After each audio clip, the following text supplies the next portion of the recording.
Hey everybody, welcome back. One of the most fascinating things to me on YouTube are travel videos. And not just travel videos, but travel videos that focus on foods from around the world. I always get so fascinated with all the interesting foods that I see from around the world. And I wish I could travel and try all these things because these videos really do inspire me to go out and go to these places and try these authentic foods from around the world.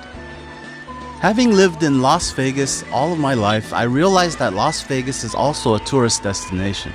And I'm still discovering all the fascinating food culture here in Las Vegas. But I would love to travel and go to these places where the foods originated from, just to taste the authenticity of it. However, I've only been out of the country a couple of times in my life, and mostly just to Canada and Mexico, one time to Thailand last year. I really envy the people that can travel, that have the time and the means to travel all the time. But I'm thankful for the diversity in my own city, that sometimes I can find authentic food here in Las Vegas. So today I'm going to introduce to you one of the most authentic restaurants that I know.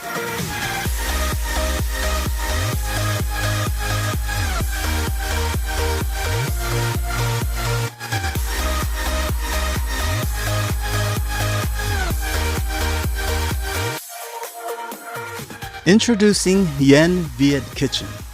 I found this place by accident. Just happened to be looking across the street from where I was eating and noticing this place and realizing I've never seen this place before. It's a small, cozy and clean place that's beginning to get a reputation for great food.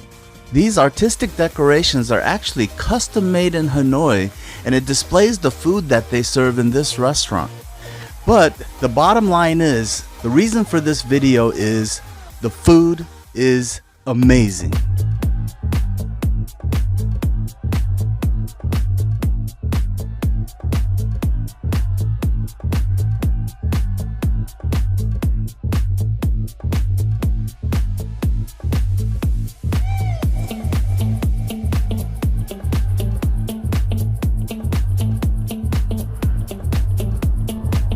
From the beginning, the manager was extremely helpful and informative.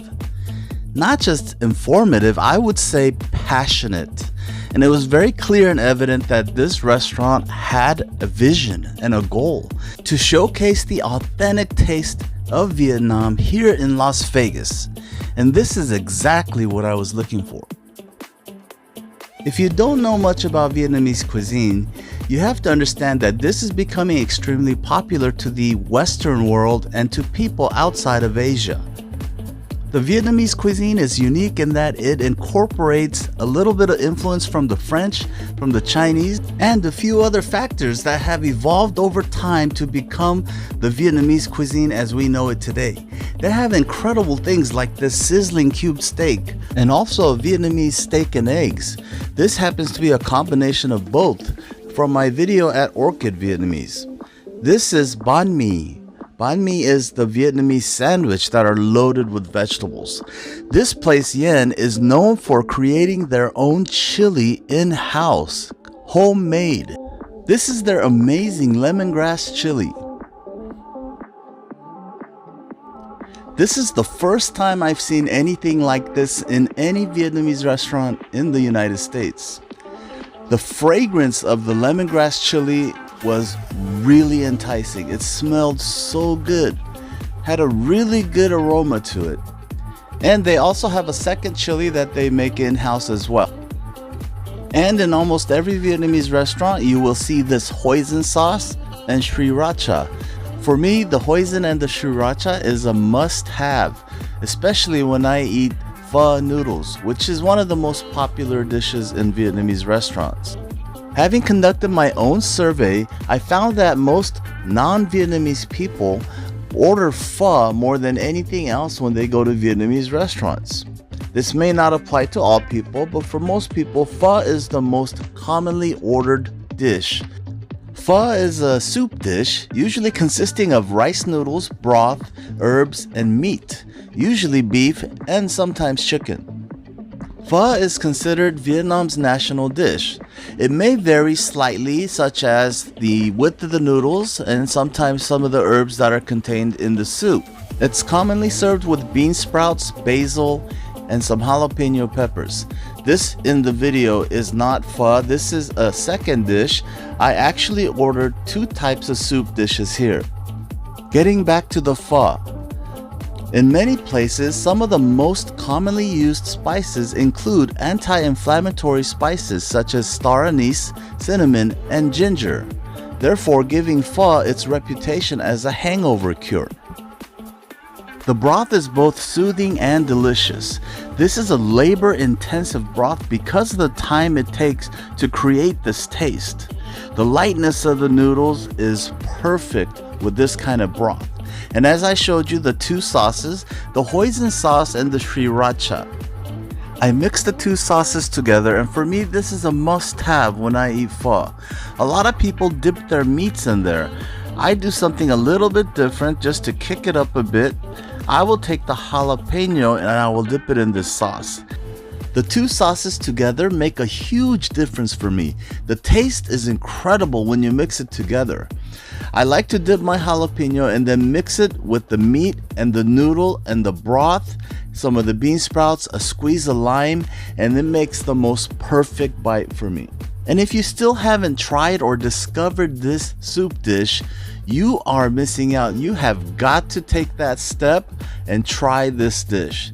It has quickly become the favorite for many people. It's an addiction. The second soup dish that I ordered, I knew the reputation of this dish before I came here. I'm not even gonna attempt to pronounce it right because I can't. But this is how it's spelled and written on their menu. The reputation of this dish I knew before I came to this restaurant, so I had to try this. This is rice vermicelli and beef in a really good tasting broth that takes a long time to create. This is a great mixture of salty, spicy, sweet, and beefy taste. At Nguyen, they serve it with banana blossom, mint, bean sprouts, jalapeno peppers, and some lime. It was my first time trying banana blossom. The fragrance was amazing, and the mint added and accentuated the soup with the brightness. And you make this soup to your liking as far as spicy goes, because it's supposed to be a little bit spicy. The predominant flavor in this broth is lemongrass. So I highly recommend adding some of the lemongrass chili if you can handle the heat, because it is quite spicy. But the lemongrass chili had an amazing aroma, and mixed with the banana blossom and the mint and the lime, this was a flavor explosion. I believe this dish originated in central Vietnam. The noodles are a little bit thicker, more cylindrical and round than that from pho. Think of this as the younger, hotter, spicier version of pho. They had some very attractive appetizers as well. The Banh Beow, or the steamed mini rice cakes.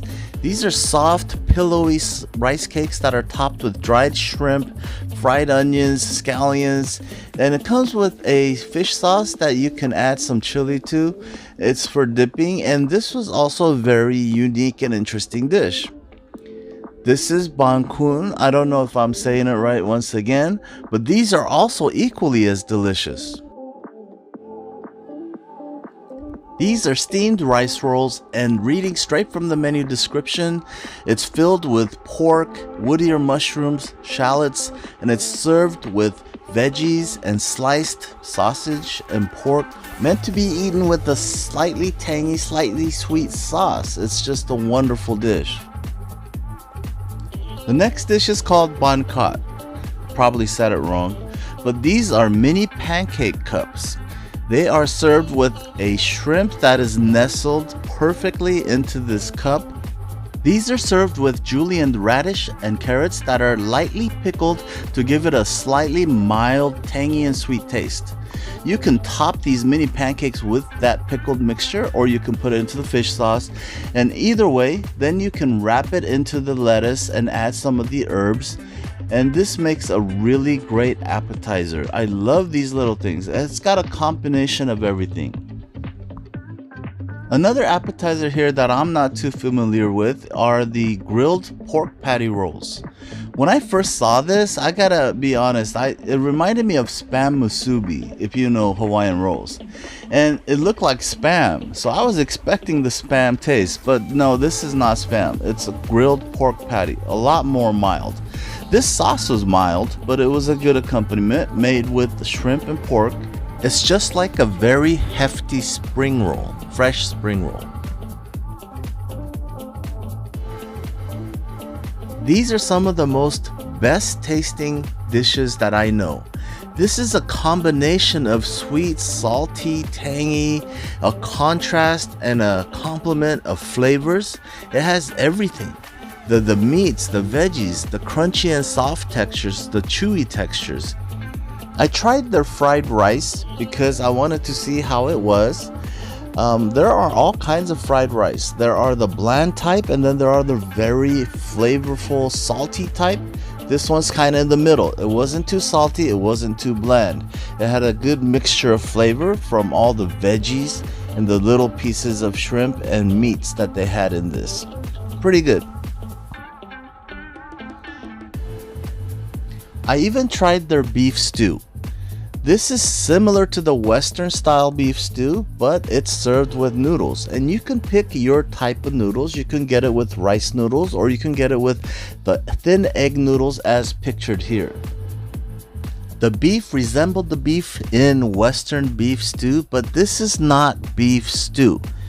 This is like a beef stew, like the Western beef stew dish. However, this is a noodle soup dish. There are no potatoes. You add your vegetables and it becomes a slightly modified beef stew. Modified as in from the Western beef stew as we know it to the Vietnamese beef stew.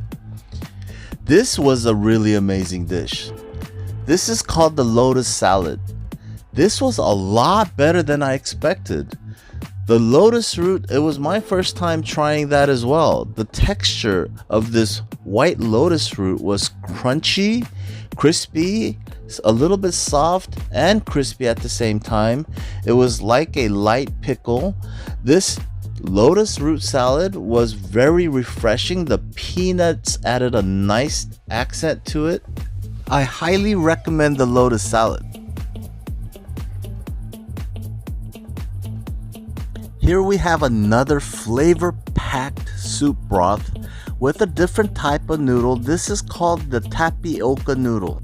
These are thick noodles made with rice flour and tapioca flour. They are thicker and they're rounded and very slippery and sticky and has a pleasant chewy texture when you eat this dish. The tapioca noodles are a fun noodle to slurp. In most Asian cultures, it's not considered rude to slurp your noodles. It's an effective means of getting the noodles into your mouth. The soup is a lot thicker than the other soups. This one resembles more of a gravy. The soup has a crab flavor. The flavor is intense. There's a spiciness like a black pepper, which I really liked, and it had really giant pieces of shrimp in here. And you can also brighten this up by adding some vegetables. There is a soup dish here that I'm not familiar with. I believe it's called Banh Cuon, spelled M-I-Q-U-A-N-G. Like I said, I can't say it right, but this is something that I really want to get to know and try. I've only had it one time at a different place. It's an attractive looking dish, and I will definitely have to try it here at this place. But my time is running out. I did try some of the desserts. They also have Vietnamese coffee and coconuts. Here is one of the desserts that they had. It was kind of like a coconut jelly. A coconut jello. This kind of a dessert is a really good way to cool down your mouth, because if you've been eating some of the chili at this restaurant, your mouth might be burning at the end of your meal. So I found this to be pretty effective in cooling down my mouth. I also tried another dessert they had. It's not in the video, but it was an egg custard mixture, kind of like jello. It's called flan, and it had coffee at the bottom. and that was also a really good dessert. My experience at Nguyen was great. I loved the food. It has now become my favorite spot for Vietnamese soups. So that's it for this one, everyone. We'll see you next time.